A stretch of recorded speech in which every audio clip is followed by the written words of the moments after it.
Imagine you are being transported to a new and unknown place. A place where the people are different, the atmosphere, the wind, the scene, the feel is indescribable. You know you're transported to a different place, but it feels more like a new world. You are starting to feel scared, lonely, and sad. You don't know what to do, but you have no choice but to be strong and work hard in adapting the new things the new world has served you. You think and think, plan and plan, meditate and cogitate, and you eventually arrived at the very core of everything that you were doing. Gather information, be a sponge, absorb and let new experiences sink in you. Know the culture. This is quite a plan already. But what if this really happened? Will you do the same?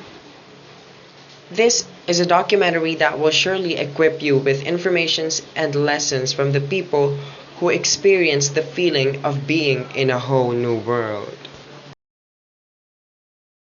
Age. Ang pangalan ko, Aurea Pradas. Ilang years po kayo? Ano ako, 37 years ako sa state. Ano pa? Age. 62 na ako ngayon. Bali 2 years na ako nandito sa Pilipinas. Name po nung naging anak niyo po. Ha? Yung anak niyo po. Yung anak ko, nasa California dati, tapos nasa Illinois na ngayon. Dumating siya sa, sa state, ano siya eh, 7 ba yun, 9 years old, nag-try siya mag-isa. Grandchildren niyo po. Ayun, dalawa, ayan o, may mga picture. Ayan, dalawa sila. Ano, yung panganay, nakarating na rito since nung 1 and a half hanggang 4. Yung since hindi na, kasi yung mga next year darating sila. Pero yung isang pisa, hindi pa. Ganon. At saka yung dalawa kong apo na yun, magkapatid sila. Ang anak ko, half white, half Pilipina. Yung asawa niya, ganun din, half white, half Pilipina. Tapos may dalawa silang anak. Ngayon, yung eldest na apo ko, ano siya, para sa Pilipina, ang ano niya, brown. Tapos, brown ng buhok. Pero yung bunso, tunay na magkapatid to, blue eyes, tsaka blonde hair. Ay, no, ay, picture din naman. Pero magkapatid sila. Kasi nakuha sa, grandparents. Kaya Dual citizen po ba kayo? Dual citizen po kayo? hindi pa, US lang. Kasi, US. pero balak ko rin mag-dual citizen. Kaya lang hindi pa ngayon dahil meron pa mga dapat na ina-asikaso sa state. States. Kaya every year pumupunta ako doon kasi kailangan ko yung tax ko doon. At saka, pag nag-dual citizen ako, magbayad ako ng tax sa US tsaka dito sa Philippines. So, Pero mga 2 years na lang, bala ko mag-dual citizen para talagang totally dito na ako. Kasi po yung visa Pero niyo. yung visa ng US, lalabas-labas na lang ako ng Philippines para hindi ako totally naka-base dito. Yun lang yun lang ang laban ko doon. Yung pumunta ako Singapore, Hong Kong, ganun. Otherwise, magbabayad ako ng visa. Ng yung sinisunod dito. Kaya lagi, pero itong wala na stay ako dito, balik-balik ako pa rin. Kaya ayun. So, that's masaya. all po. Thank you po. Sa mga lawyer, kasi yung asawa ko, meron din siya. Kaya gumanda ang ko sa kanya. Tapos ngayon, nung nagtrabaho ako doon ng 7 years, tapos nag-aral ako, nasa 40s na ako, 40 years old, nag-aral ako ng office job, data entry, ng mga 1 year. Tapos di ba pag nag-aaral ka, meron mga agency na aanuhin ka na, ang tawag doon, yung iikayatin ka na pagtapos mo mag-graduate, sa kanila. Yun ang ginawa ko, kinuha ako, pero ang pinasok ko sa bangko, pero yung bangko na hindi teller, hindi office. Tapos ngayon, lang ako, yung temporary lang ako, pero sa trabaho ko, dahil mabilis akong matuto,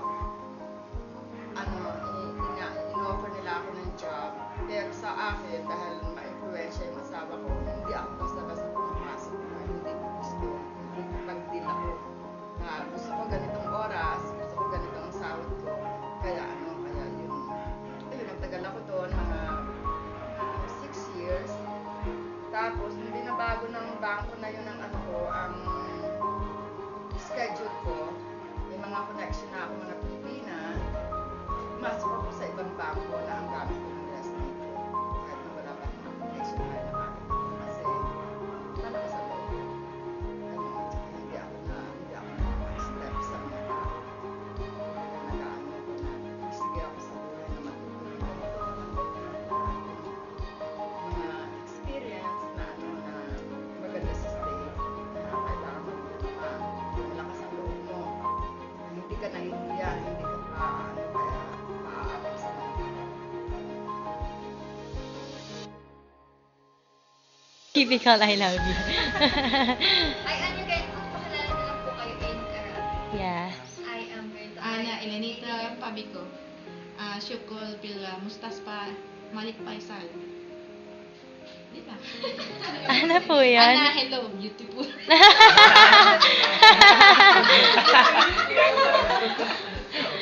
Ay, Ana, hello. Ibig sabihin na hello, beautiful. Yung I love you, parang nakalimutan ko na I love you Kasi hindi masyadong binabanggit na I love you doon. Because there's no love. Assalamualaikum. Alaikum salam. Assalamualaikum, magandang gabi. Lahat maganda, yun na yung assalamualaikum. Pagpasok ko dito, sabihin mo assalamualaikum. Sasagutin mo naman sila ng alaikum salam. Minsan, di ba yung mga Pilipino, assalamualaikum, sasabihin ng mga Pilipino, maalay ko sa'yo. But yun, Malay ko sa'yo. hindi pwede yun. Pag nadinig nila yun, Malay lagot ko ka na. sa'yo. Kasi assalamualaikum, parang yung God be with you. God bless you. Yeah. Tapos bibigyan mo sabihin mo, maalay ko sa'yo.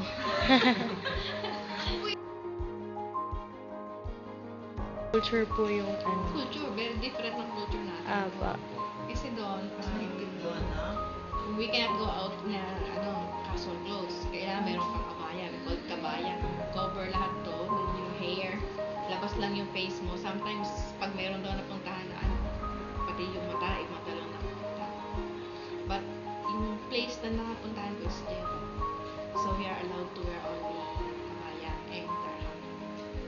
Once you did not use your tarha, sa mutawa, like called mutawa is a police in the country.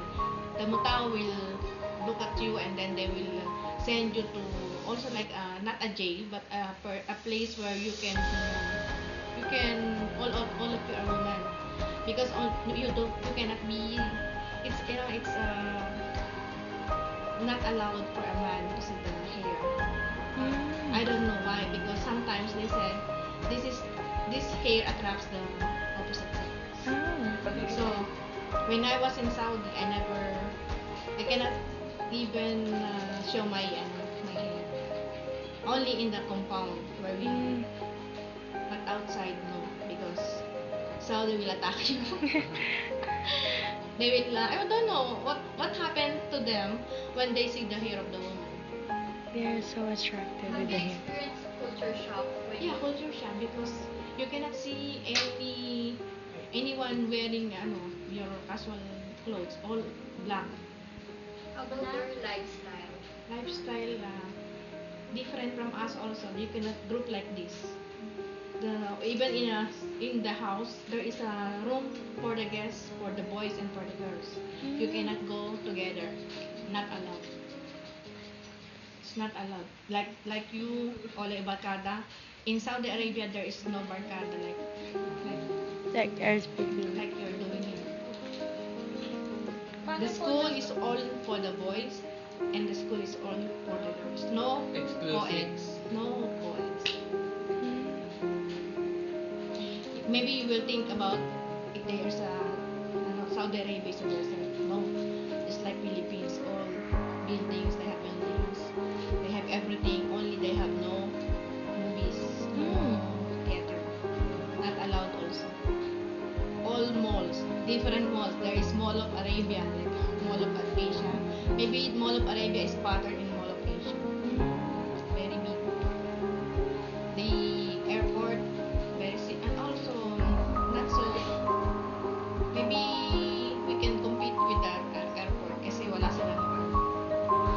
they need a shuttle bus to go to the airplane. Not like in the airport, naka-tube Connected. connected.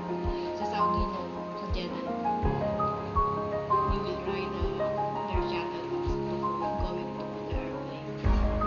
Why do you decided to Saudi Arabia? What's the reason?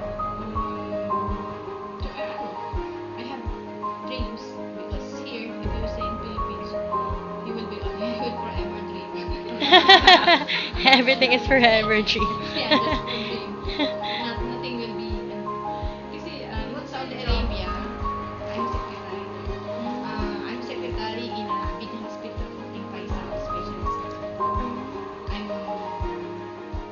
in charge of one department, medicine department, where I'm holding about maybe 25 consultants and more than almost 50 residents. You know, residents, doctor. Me, only me and one angel handling the department. That's why I cannot think of myself. Every time, every time I go home, my thinking is about tomorrow. What will I do tomorrow? It's hard work with other people. You will experience everything, shout at you, everything. How about the Their attitude? language. The attitude. Their attitude, if they like you, they will like you more. But if they don't like you, they will really go against you. They will not even stop.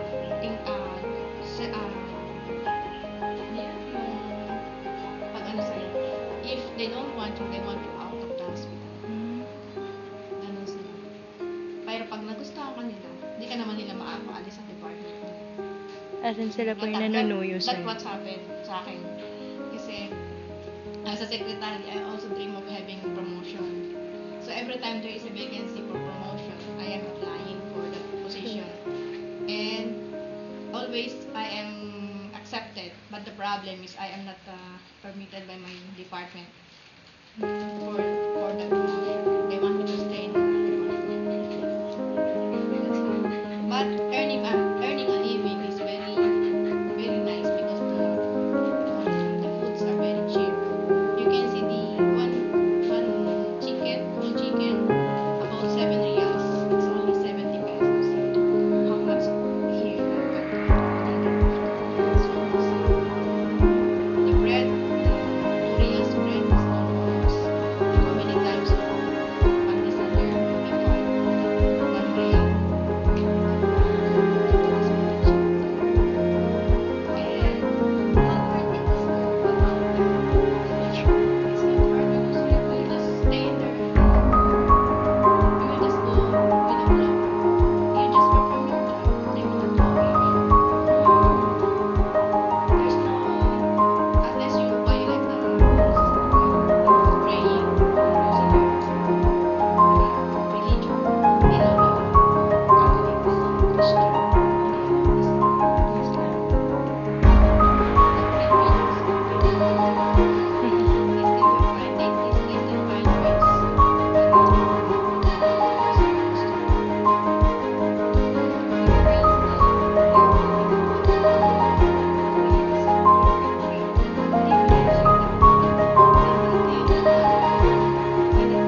time ka niya nakita, nagustuhan, na hindi ka niya nagustuhan, huwag ka na magpaano kasi parang sila first impression is lasting.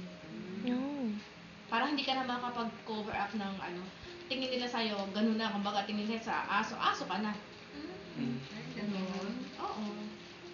Mahirap pala. Kaya kailangan, pag nakala mo, ang gusto nila mga Saudi, oh, mashallah, you are very good, you are beautiful, everything, ganon. I-praise mo sila. Pag ginaganon mo yung mga Saudi na yon, ikaw na yung magaling. Kumbaga, mabait ka na sa kanila. Friend ka na. Oo. Sadik ka na nila. You are sadik. Sadik is friend. Yes. Para kang psychopath. Mahirap po bang aralin yung language nila? Siyempre, kailangan po aralin yung Oo, language mahirap. nila. Nauna nga, first time ko talagang lahat ng ano nila, kailangan isusulat ko dahil kung hindi,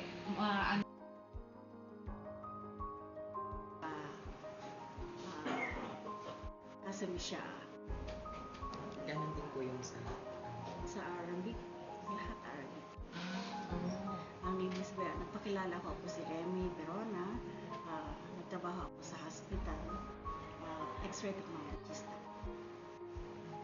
Sabi na po kanina kung paano.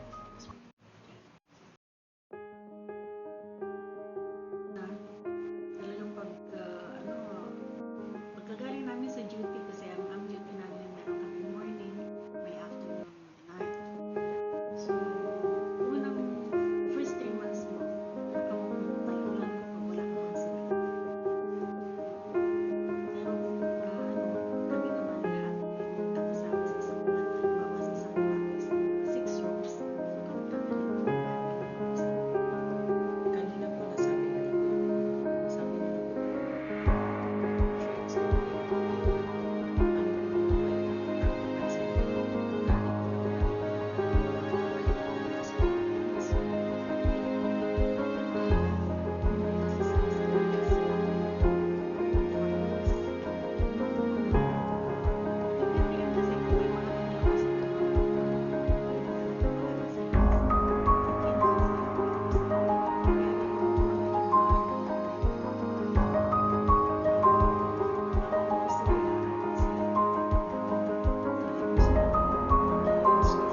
Unlike sa Filipinos po, very hospitable.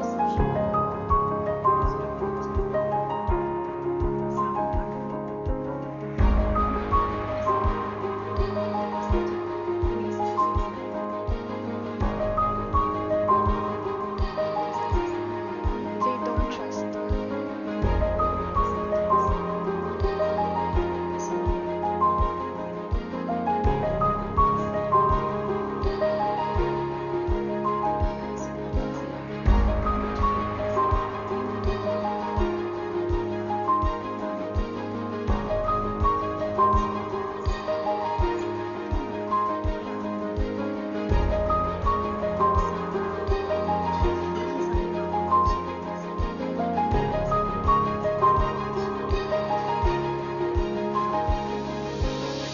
Napansin ko sa kanila dahil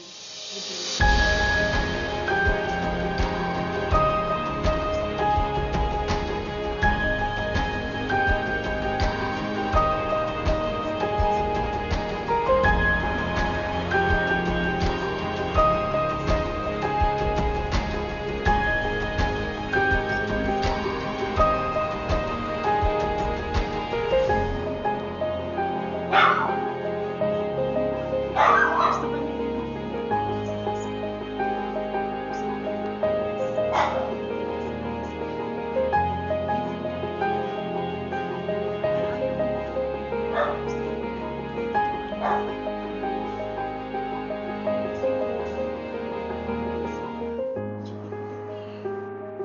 sa mga 20 years ang tagal ng age.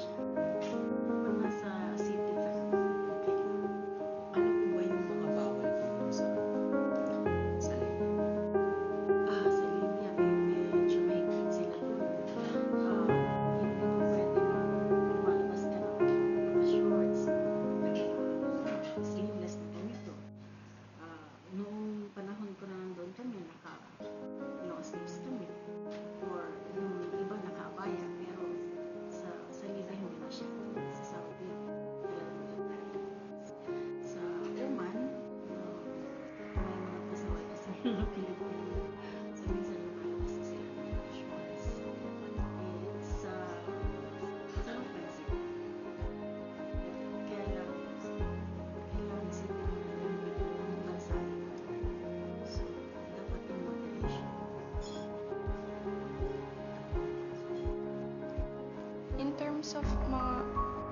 boss po nila? Mahigpit po ba sila or ano? Sa uman, maging siya. Sa media, hindi ka pwede magsama. So kapag lumalabas ka, libre ko na natin. Kaya nagising doon sa flat namin. Tapos noon, hindi rin sila pwedeng pumasok. Kasi may kotse kami sa building. Ilang years na po tayo dito sa almost 5 years. 12 months, so 21 years.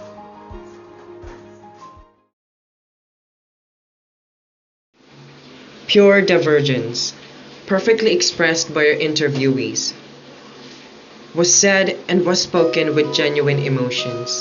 Stories of real life overseas that have moved us, touched our hearts, and inspired us. Life lessons that are timeless, like faith without action is dead. This documentary just proves how versatile, flexible, and hardworking we Filipinos are when it comes to working overseas. We can adapt easily to other places, making us one of the most desirable people in the world.